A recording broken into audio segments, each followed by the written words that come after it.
पत्रकारिता की भी ये विवशता है कि वह भी अपने आप को उस हिसाब से ही आगे बढ़ाए। अगर वो नहीं बढ़ेगी, अगर वो उस रास्ते से अपने को जबरन अलग करने की कोशिश करेगी, तो हमें लग रहा है समाज और उसके बीच के अन्योन्याश्रय संबंध जो है वो बिखर जाए और वो टिकेंगे नहीं। तो ये बहुत स्वाभाविक है कि पत्रकारिता समाज की जरूरतों को समझे और उसकी जरूरत के अनुसार आचरण करे, उसकी जरूरत के अनुसार अपने को आगे बढ़ाए।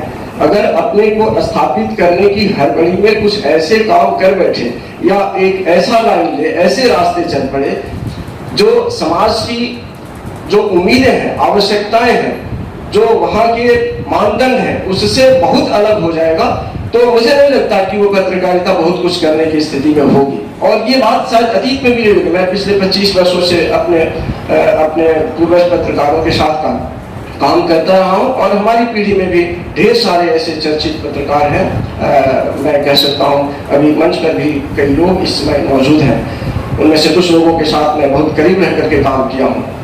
तो मुझे लगता है कि उन सब लोगों की भी उन सब लोगों से भी मिला सबक भी हमारे लिए ऐसा ही है कि हम सबसे पहले तो व्यक्ति के तौर पर, मेरा मतलब मेरे पाठक से है कि मैं अपने पाठक को समझूं और पाठक के साथ ही जो पाठक का समाज है उसको मैं समझूं। हम अपनी पत्रकारिता को उसी हिसाब से सेक दें, उसी हिसाब से अपनी पत्रकारिता को आगे ले जाने की कोशिश करें, ताकि पत्रकारिता और समाज दोनों एक दूसरे के पूरक के तौर पर व्यवहार करें, काम करें और दोनों एक दूसरे से मजबूती पाएं।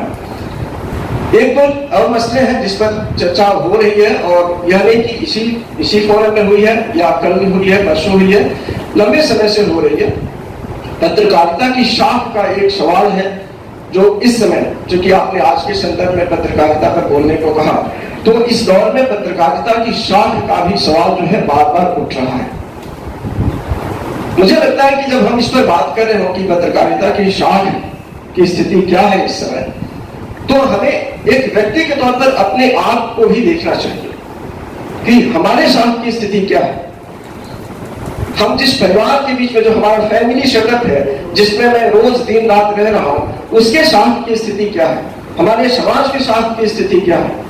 और अगर मैंने जैसे पहले कहा कि समाज में जो भी बदलाव होगा, जो भी परिवर्तन होगा, उससे पत्रकारिता अछूती नहीं रह सकेगी। क्योंकि कल किसी वक्ता ने कल के आयोजन में कहा था कि पत्रकार और पत्रकारिता, मसलन मेरा मतलब पत्रकारों से है कि पत्रकार हमारे बीच जो लोग ये बैठे हैं सभा कक्ष में, इन्हीं में से आते हैं, इन्हीं के परिवारों से आते हैं, इन्हीं से सीख समझ करके आते हैं और उनका आचार आचरण व्यवहार भी इनसे प्रभावित होता है।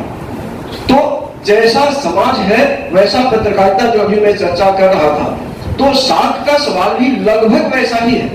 शाख की गिरावट यदि आप कह रहे हो, आमतौर पर जब शाख का सवाल उठाते हैं तो मान लेते हैं कि पत्रकारिता के शाख में बट्टा लग रहा है, उसका शाख घट रहा है। भूलने के लिए ये बात कि ये संकट बाकी क्षेत्रों में भी है, सिर्फ पत्रकारिता में नहीं है। आप दूसरे क्षेत्रों को देख लीजिए, राजनीति में कैसे शाख की स्थिति बनी है, आप प्रशासन को देख लीजिए कि वहां पर शाख की स्थिति कैसी बनी है। आप देश भर पर एक बार नजर उठा करके देखिए, आपको पता चलेगा कि शाख का संकट कैसे पत्रकारिता के अतिरिक्त दूसरे क्षेत्रों में भी बड़े पैमाने पर बड़ी तेजी से बढ़ा है। और अगर ये स्थिति लगातार जारी रहेगी तो आप ये उम्मीद न करें कि पत्रकारिता कुछ अलग ढंग की ऐसी होगी जो सबको एकदम चमत्कृत कर देगी।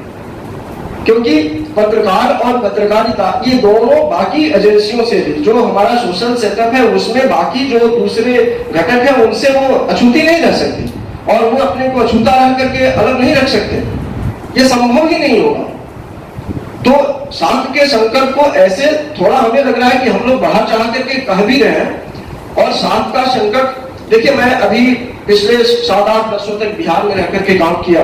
मुझे मेरे संस्थान ने वहां पर एक नया असाइनमेंट दिया था, वहां कुछ एडिशंस लॉन्च कराने के लिए गया, 7-8 वर्षों तक वहां रहा था। वहां जाने के बाद यहाँ कलकत्ता में तो पत्रकारिता थोड़ी अलग ढंग की थी, उससे पहले कलकत्ता में था।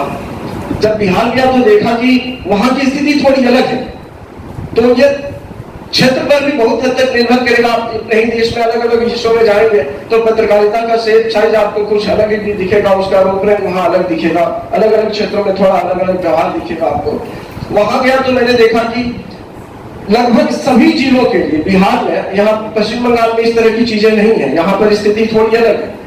बिहार में जाकर के देखा, झारखंड में वो चीजें दिखती हैं, उत्तर प्रदेश में वो चीजें दिखती हैं, लगभग हर जिले के लिए। और यहाँ तक कि किसी किसी जिले में 2-2 एडिशन हम अखबार के भेज रहे थे, एक ही जिले में 2-2 एडिशन भेज रहे थे। मतलब मैं ये कहना आपसे चाह रहा हूँ कि पत्रकारिता में एक तरह की एक नए ढंग का एक वो विकसित हुआ कि कैसे ज्यादा से ज्यादा लोगों से जुड़ा जाए, ज्यादा से ज्यादा लोगों को जोड़ा जाए।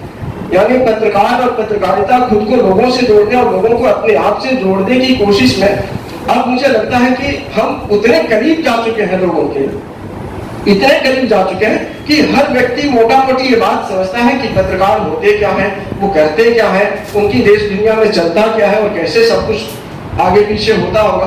तो ये मोटा मोटी एक अनुभव लोगों को होता गया है। और जब आपके बारे में किसी के पास भी अनुभव ज्यादा होगा, आपकी जानकारियां आपके बारे में ज्यादा होंगी, तो स्वाभाविक है कि वह आप पर टीका टिप्पणी थोड़ी ज्यादा करने का अवसर पाता है। मैं बिहार में ही सुन करके आया हूँ, वहां पर लोग एक बहुत पॉपुलर कहावत है कि कैसे दूर के लोग गोस्वामी तुलसीदास कहा करते हैं और उनके गांव के लोग तुलसिया ही कहते हैं। तो जब आप दूर थे, जब पत्रकारों की आम लोगों से पहुंच कम थी, तो उस समय पत्रकार बहुत बड़े बड़े दिखते होंगे।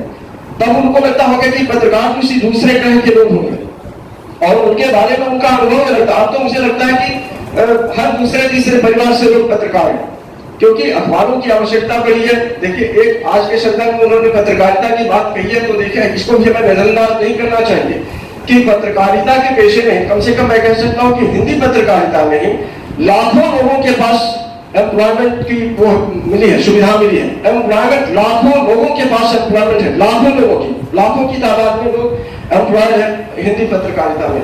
दूसरे सबको आप मिलाकर देखेंगे तो इनकी संख्या काफी बड़ी होगी। तो ये लोग कहां से आए? ये लोग सभी हमारे ही घर परिवार से निकल कर गए, हमारे बीच से निकल कर गए हैं और वो पत्रकारिता को घर परिवार के अपने हर व्यक्ति के करीब लेकर के आए हैं। और जब बहुत नजदीक आ गए हैं तो वही तुलसीदास जी के लिए जो संबोधन का सवाल मैंने उठाया था, लगभग उस तरह की स्थिति हो गई है। अब आप रोज पत्रकारिता के 60 पर सवाल उठा रहे होते हैं। ये अवसर भी आपके पास तब है जब पत्रकारिता आपको बहुत करीब लाई है और अपने भी आप तक पहुंचने की कोशिश की है। एक दूसरा भी सवाल उठा है, मुझे लगता है कि उस पर भी हम लोगों को सबको चिंतन करना चाहिए। उस पर वो भी विचार का विषय है कि सरकारों के साथ पत्रकारों के और सरकारी पत्रकारिता में सरकारी हस्तक्षेप का सवाल बार बार उठ रहा है। हम जिस फोरम में जाते हैं उसमें लगभग ये बातें होती हैं, व्यक्तिगत तौर पर भी जब बातचीत होती है तो लोग ये सवाल उठाते हैं। ये संभव है कि इस तरह की कुछ चीजें हुई होंगी और कुछ चीजें इस तरह से डेवलप होती गई होंगी जिस वजह से आज ये सवाल ज्यादा उठ रहा है कि पत्रकारिता में सरकारी हस्तक्षेप कितना है। मैं कह सकता हूं कि होगा हस्तक्षेप, हो सकता है, होगा भी।